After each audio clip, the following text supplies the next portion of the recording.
बाप और बेटे से और रूह कुद्दूस के नाम में आमीन। हमारे खुदा यीशु मसीह का फजल, खुदा बाप की मोहब्बत और रूह कुद्दूस की शराकत आपके साथ हो, आपके साथ भी हो। मसीह खुदा में मेरे अजीज मोमिन, आप आज पाशका के दूसरे इतवार की इबादत में शामिल हैं और पाशका के दूसरे इतवार के साथ हम ईद पाशका के अठवारा को खत्म करते हैं, इस ऑक्टिव को खत्म करते हैं। और इसी के साथ साथ आज के इतवार को डिवाइन मर्सी संडे भी कहा जाता है, इलाही रहम का इतवार, जिसमें हम खुदा यीशु मसीह के रहम, खुदा बाप के रहम को याद करते हैं जो उसने इस दुनिया से किया है, और ये उसकी मोहब्बत है जो हमसे रहम करता है। तो आइए आज उसके रहम के तमाम वाक़यात को याद करें जब उसने हम पर रहम किया, और उन तमाम वाक़यात को याद करके खुदावंद से तौबा करें जब हमने एक दूसरे पर रहम नहीं किया। आइए अपनी आंखों को बंद करें और अपनी जिंदगियों पर गौर ख्वास करें। ऐसा मिलकर कहें, मैं कादर मुतलक खुदा और आप सबके सामने इकरार करता हूँ कि मैंने अपने ख्यालों, कामों, इस गफलत से बेशुमार गुनाह किए हैं। इसलिए मैं मुकद्दसा मरियम हमेशा कमवारी, सब फरिश्तों और मुकद्दसों और आप सभी से नमाज करता हूँ कि खुदावंद हमारे खुदा से मेरे लिए दुआ करें। कादर मुतलक खुदा हम पर रहम फरमाए, हमारे गुनाहों को माफ करें और हमें हमेशा की जिंदगी में दाखिल करें। आमीन। ऐ खुदावंद रहम कर, ऐ खुदावंद रहम कर, ऐ मसीह रहम कर, ऐ मसीह रहम कर, ऐ खुदावंद रहम कर, ऐ खुदावंद रहम कर। आज में बाला पर खुदा को जलाल और जमीन पर नेक नियत आदमियों के लिए सलामती। ऐ खुदावंद खुदा आसमानी बादशाह, खुदा कादिर मुतलक बाप, तेरे असीम जलाल के लिए हम तेरी तारीफ करते हैं, हम तुझे मुबारक करते हैं, हम तुझे सजदा करते हैं, हम तेरी परस्तिश करते हैं, हम तेरा शुक्र करते हैं। खुदावंद इकलौते बेटे यीशु मसीह, ऐ खुदावंद खुदा, खुदा के बर्रे बाप के बेटे, तू जो जहान के गुनाहों को उठा ले जाता है, हम पर रहम कर। तू जो जहान के गुनाहों को उठा ले जाता है, हमारी दुआ कबूल कर। तू जो बाप के दाहिने हाथ बैठा है, हम पर रहम कर, क्योंकि तू ही अकेला कुद्दूस है, तू ही अकेला खुदावंद है, तू ही अकेला यीशु मसीह रूह कुद्दूस के साथ खुदा बाप के जलाल में आला दर्जे पर है। आमीन। दुआ मांगे। ऐ खुदा, तू हमेशा रहीम और मेहरबान है। जब भी हम पाशका की ईद मनाते हैं तो तू अपनी कौम के ईमान को नए सिरे से जिंदा करता है। अपना फजल बढ़ा ताकि हम सही तौर पर ये समझें कि हम किस पानी से साफ किए गए हैं, हमने किस रूह से नई पैदाइश हासिल की है और किस खून के बहने से निजात पाई है। हमें ये तौफीक अता कर, मसीह हमारे खुदा के वसीले से जो तेरे साथ रूह कुद्दूस की वहदानियत में खुदा है और हमेशा से हमेशा तक जिंदा रहता और सल्तनत करता है। आमीन। हमारे लिए आज की पहली तिलावत रसूलों के अमाल 4 बाब 32 से 35 आयतें मुकद्दसा है। मुत्तहिद एक दिल और एक जान। उन दिनों में ईमानदारों की जमात एक दिल और एक जान थी, और किसी ने अपने माल में से किसी चीज को अपना ना कहा, बल्कि उनमें सब चीजें मुश्तरक थी। और रसूल बड़ी कुदरत से खुदावंद यीशु मसीह की क़यामत की गवाही देते रहे, और उन सब से बड़ा फजल था, क्योंकि कोई उनमें मोहताज ना था, इसलिए कि जो लोग जमीनों या घरों के मालिक थे वो उनको बेचते थे और बेची हुई चीजों का दाम लगाकर रसूलों के पांव पर रखते थे, और हर एक को उसकी जरूरत के मुवाफिक बांट दिया जाता था। पाक कलाम के पढ़े और सुने जाने पर खुदा की बरकत।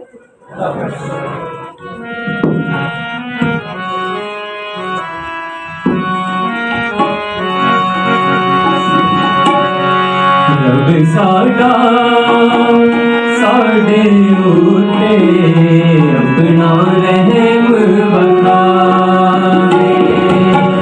रब साडा साडे उते अपना रहम वखावे। बड़े गधीरे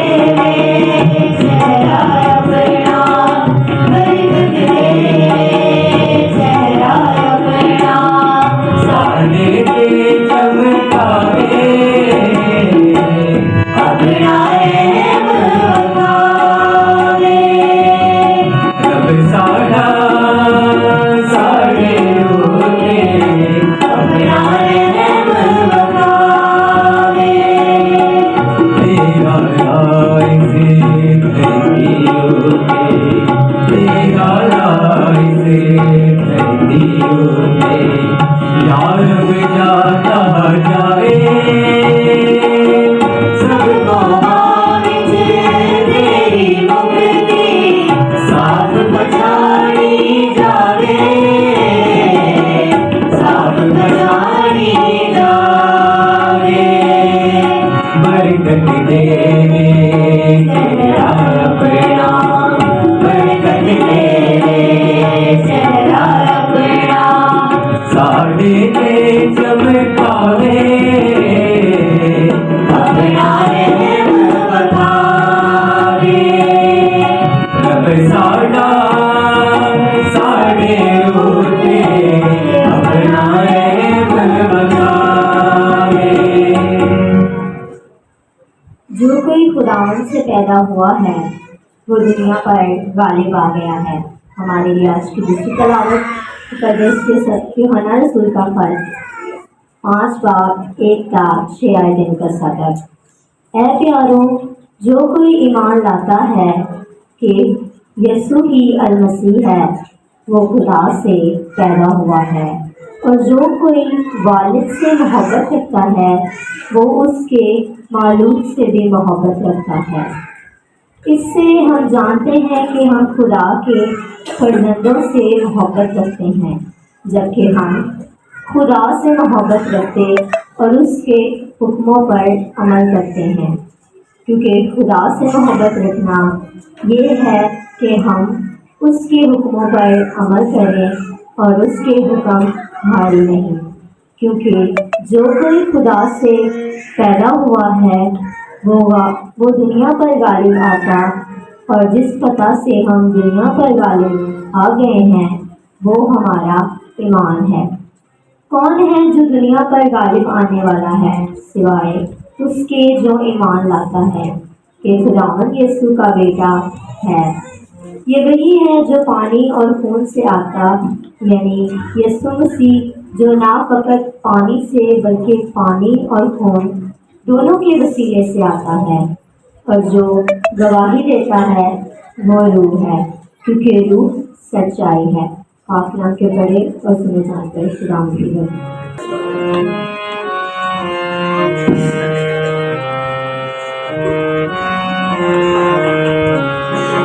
hallelujah hallelujah hallelujah hallelujah hallelujah hallelujah hallelujah hallelujah घर घर जाओ मसीह सुनाओ हमारे विजयों का नाम फैलाओ घर घर जाओ मंदिर सुनाओ हमारे विजयों का नाम फैलाओ हालेलुया हालेलुया हालेलुया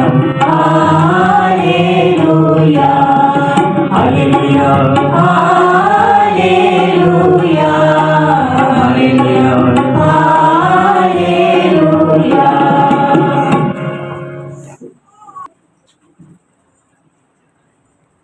खुदा आपके साथ हो। आपके साथ भी हो। अंजील मुकद्दस यूहन्ना के मुताबिक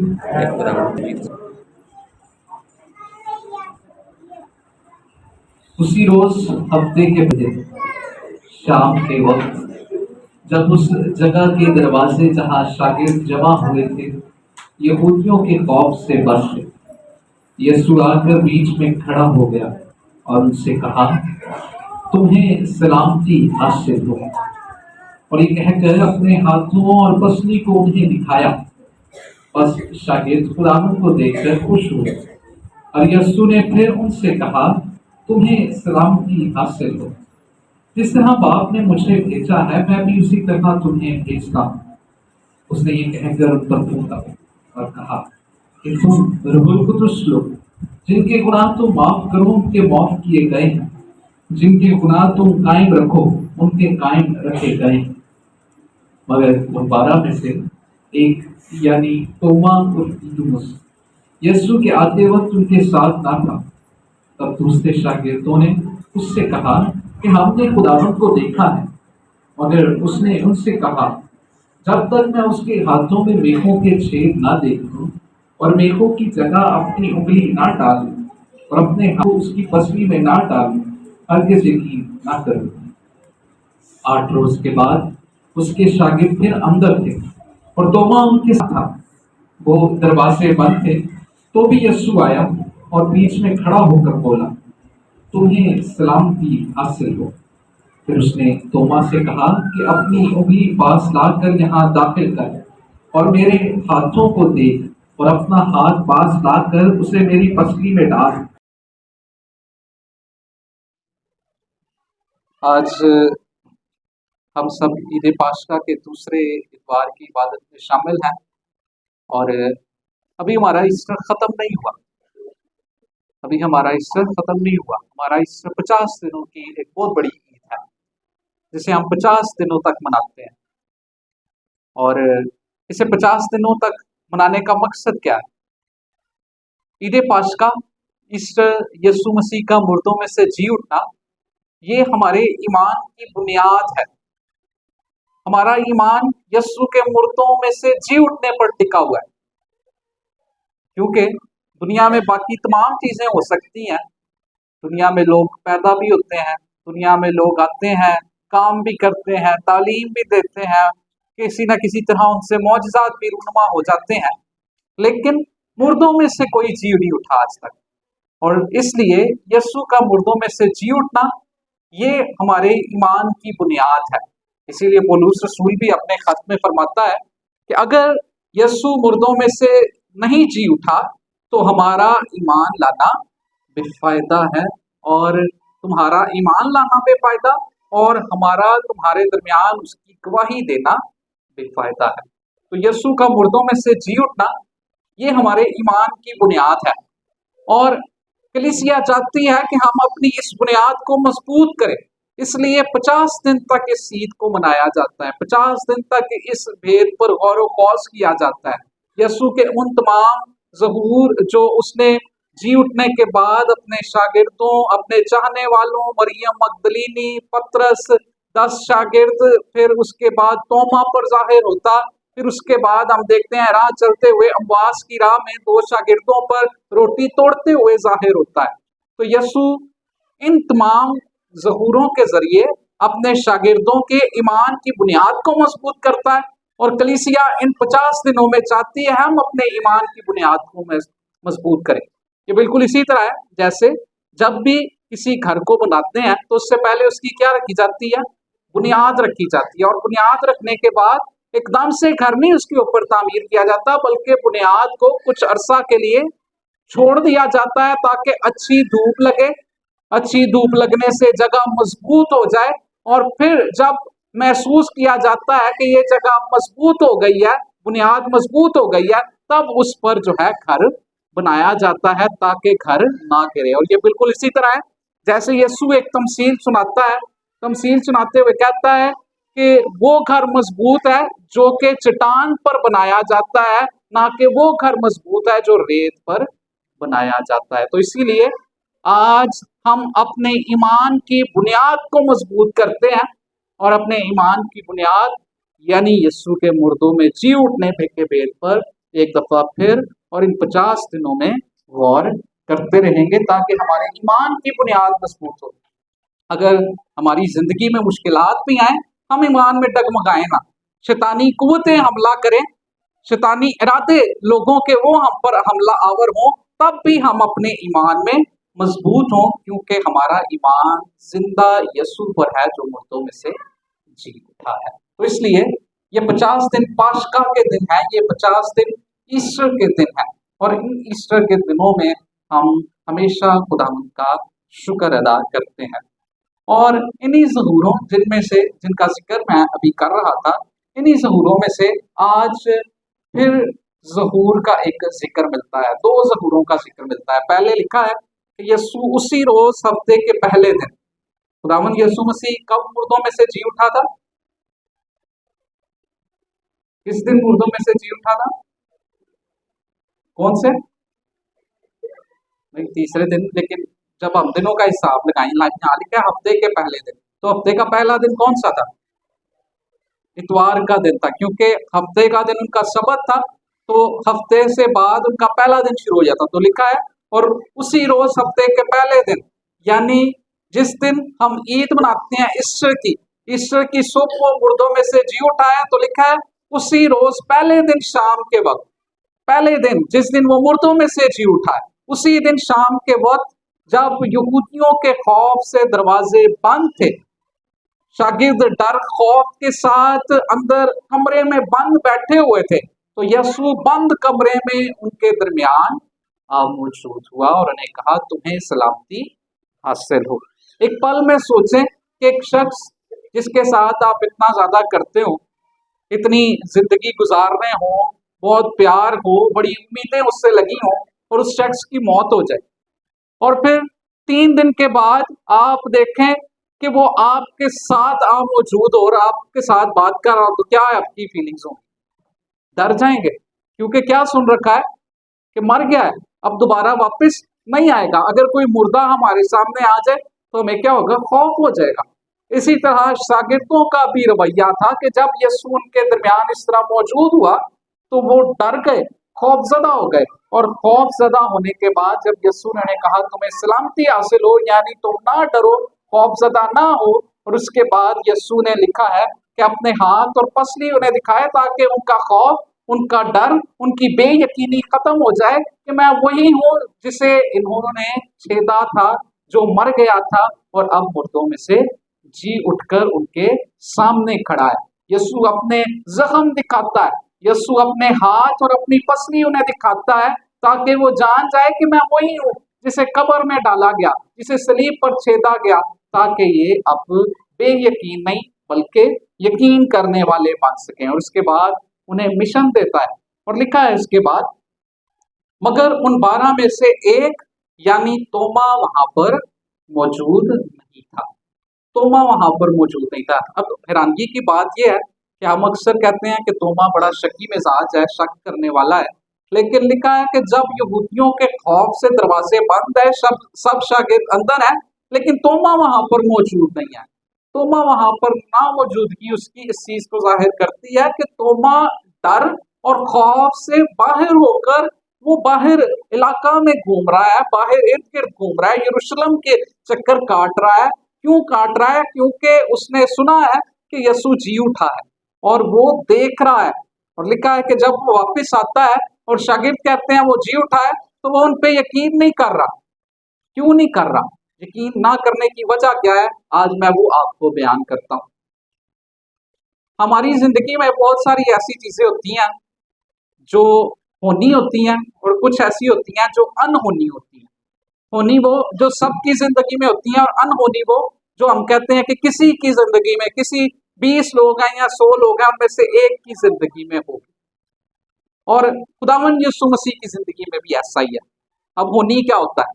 मुझे भूख लगती है, आपको भी भूख लगती है, सबको भूख लगती है। ये क्या है? होनी है कि सब जो है सबको भूख लगती है। मुझे प्यास लगती है, आपको लगती है, सबको लगती है। ये क्या है? होनी है कि सबको प्यास लगनी है। सब जो है इस दुनिया में माँ और बाप के मिलाप के साथ आते हैं। ये क्या है? होनी है। और इसी तरह जो आता है इस दुनिया में वो मर भी जाता है। ये क्या है? होनी है। जो मरता है उसे कब्र में भी डाला जाता है। ये भी क्या है? होनी है। तो यहाँ तक सब कुछ खुदावन यीशु मसीह का होनी है, लेकिन यीशु के साथ 2 ऐसी बातें हैं जो अनहोनी है, जो कभी किसी के साथ नहीं हुई, जो कभी किसी के साथ हो नहीं सकती। उनमें से पहली उसकी पैदाइश है। यीशु मसीह की पैदाइश माँ से है, एक औरत से है। उसमें बाप का कोई किरदार नहीं, सिर्फ और सिर्फ माँ से पैदा हुआ है, जिसके लिए खुद एक दफा मुकद्दसा मरियम भी हैरान होती है। और जब कोई चीज अनहोनी हो तो इंसानी दिमाग उसे समझता नहीं है, हम उसे समझ नहीं पाते। जो चीज समझ नहीं आ रही फिर हम उसे एक्सेप्ट भी नहीं करते, हम उससे इत्तेफाक भी नहीं करते, इत्तेफाक राय भी नहीं रखते। हम कहते हैं जी ए मेरे गल समझ तो बाहर है, कहना मतलब है कि इंज नहीं हो सकता, असी नहीं मनना। और यीशु मसीह की ये बात भी अनहोनी है कि वो सिर्फ और सिर्फ औरत से पैदा हुआ है। और जब फरिश्ता भी मुकद्दसा मरियम को पैगाम देता है कि तू हामला होगी, तो वो इस बात को अनहोनी समझते हुए पहले कहती है ये कैसे हो सकता है, फिर जब दोबारा फरिश्ता कहता है कि तू बेटा जनेगी, तो उस वक्त भी वो कहती है कि ये अनहोनी है, ये कैसे हो सकता है, क्योंकि मैं तो मर्द से नावाकिफ हूं। तो इसलिए खुदावंद यीशु मसीह की पैदाइश क्या है? अनहोनी है। इसी तरह जिस तरह यीशु की पैदाइश अनहोनी है, यीशु मसीह का मुर्दों में से जी उठना भी अनहोनी है। और तोमा इसी वास्ते यीशु के जब जी उठने की खबर सुनता है, शागिर्दों से पाता है, ये 10 शागिर्द इसके मसीह के जी उठने की खबर जब उसे देते हैं कि हमने यीशु को देख लिया है, वो हमारे दरमियान आया था, तो वो शक करता है और वो इस बात का यकीन नहीं करता और कहता है कि जब तक मैं उसके हाथों के मेखों के छेद के अंदर अपनी उंगली ना डाल लूं और उसकी पसली के छेद में अपना हाथ ना डाल लूं, तब तक यकीन ना करूंगा, क्योंकि ये अनहोनी बात है कि वो मुर्दों में से जी उठा। तो इसलिए मुकद्दस तोमा इस बात पर यकीन नहीं करता। आज एक बात जो सिखाई है कि मुकद्दस तोमा क्यों यकीन नहीं करता, क्योंकि ये बात अनहोनी है, ऐसा कभी सुना नहीं है, इसलिए वो यकीन नहीं कर पाता। एक और बात जो आज दूसरी सिखाना चाहता हूँ, ये बड़ी इम्पोर्टेंट भी है, अहम भी है और शायद नई भी है, इसलिए गौर करने की बात है। हमने सुना है कि जब यीशु उनके दरमियान आया तो उस वक्त क्या था? दरवाजे जब दरवाजे बंद हो तो कोई कैसे अंदर आ सकता है? कोई अंदर आ सकता है? ये बड़ी हैरानगी की बात है कि दरवाजे बंद थे और यीशु उनके दरमियान आ मौजूद हुआ। तो ये कैसे हो सकता है, ये कैसे मुमकिन है? तो आए आज हम इस बात को सीखते हैं, इस बात पर गौर करते हैं और बहुत सारे उलमाए किराम जो इस बात की तफसीर करते हैं, उनकी मैं तफसीरें आपके सामने बयान करूंगा और आखिर में उसका नतीजा भी आपके सामने बयान करूंगा। तो 3 जो राय कायम की गई हैं इसको लेकर वो आपके साथ बयान करता हूँ। पहली राय जो इसके बारे में बयान की जाती है, जो बनाई गई है कि खुदावंद यीशु मसीह जब मुर्दों में से जी उठा तो वो जिस्म और रूह समेत जी उठा, और जब वो इस कमरे में दाखिल होता है तो वो सिर्फ और सिर्फ रूह है। कुछ लोग ये राय देते हैं कि जब यीशु मुर्दों में से जी उठा तो वो जिस्म और रूह समेत जी उठा, और जब वो इस कमरे में दाखिल होता है तो वो सिर्फ और सिर्फ रूह है, और रूह कहीं पर भी जा सकती है, इसलिए यीशु रूह होते हुए यहाँ पर मौजूद हुआ। तो पहली राय जो कायम की जाती है वो ये है। दूसरी राय जो कायम की गई है मुख्तलिफ लोगों की रिसर्च के बाद, वो कहते हैं कि यीशु जब मुर्दों में से जी उठा तो उसकी 2 फितरतें हो गई, 2 उसकी नेचर्स हो गई। एक तो वो जिस्मानी तौर पर जी उठा है, एक रूहानी तौर पर, और कहीं पर वो जिस्मानी तौर पर सिर्फ नजर आता है और कहीं पर वो सिर्फ रूहानी तौर पर नजर आता है। और इस कमरे में यीशु सिर्फ रूहानी तौर पर नजर आता है, इसलिए वो रूहानी तौर पर सिर्फ अपनी रूह की हैसियत से वहां पर मौजूद है। तो दूसरी लोगों का जो फिरका है वो ये राय कायम करते हैं। तीसरा फिरका जो राय कायम करता है, जो बहुत सारे लोगों में मकबूल भी है और बहुत सारे लोग इसे तस्लीम भी करते हैं, वो कहते हैं कि जिस तरह रसूलों के अमाल उसके 5वें बाब उसकी 20वीं आयत से 25वीं आयत पढ़ी जाए तो उसमें लिखा है कि यीशु मसीह के शागिर्द जब तालीम दे रहे थे और बाइख्तियार तालीम दे रहे थे, तो उस दौरान रोमी हुकूमत और रोमी सिपाहियों ने और उनके साथ ये तमाम जो काहिने आजम और बकी फरीसी थे, उन्होंने उन्हें गिरफ्तार करवा दिया। जब यीशु के शागिर्दों को गिरफ्तार करवाया तो उसके बाद उन्हें जेल में डाल दिया गया, और जेल में जब उन्हें डाल दिया गया तो रात गुजरने के बाद सुबह जब उन्हें पेश करने के लिए बुलाया गया तो सिपाही जब वहां गए तो जेल का दरवाजा बंद था, लेकिन यीशु के शागिर्द वहां पर मौजूद नहीं थे, बल्कि वो वहां पर मौजूद नहीं और बाहर कहीं तालीम दे रहे थे। और जब हम इसी 5वें बाब की 19वीं आयत पढ़ते हैं तो वो इस बात को अयां करती है कि ये सब वाकया कैसे हुआ कि शागिर्द बंद जेल में से कैसे बाहर निकल आए। तो 19वीं आयत में लिखा है 5वें बाब की कि जब शागिर्द जेल में बंद थे तो फरिश्ता एक जाहिर हुआ और इस फरिश्ते ने दरवाजा को खोला और शागिर्दों से कहा कि अब तुम यहाँ से जाकर हैकल में तालीम दो, और फिर उसी फरिश्ते ने उस दरवाजा को बंद कर दिया। तो बहुत सारे लोग इस बात को फिर इस बात से मैच करते हुए कहते हैं कि जब यीशु मुर्दों में से जी उठा उस वक्त के वाकया में भी कुछ इसी तरह हुआ कि जब सुबह के वक्त औरतें खुदावंद यीशु मसीह को मुख्तलिफ मसाला जात लगाने जा रही थी, उसकी कब्र पर जा रही थी, तो ज़हन में गुमान करते जा रही थी कि इतना बड़ा पत्थर है, इस पत्थर को हमारे लिए कौन लुढ़काएगा। और इस बात को सोचते सोचते जब जाती हैं और देखती हैं कि पत्थर पहले से ही लुढ़का हुआ है, और फिर अंदर जब दाखिल होती हैं तो एक फरिश्ता उन्हें जाहिर हुआ दिखाई देता है, और फरिश्ता उन पर जाहिर होकर उन्हें कहता है कि तुम जिंदों को मुर्दों में क्यों ढूंढती हो।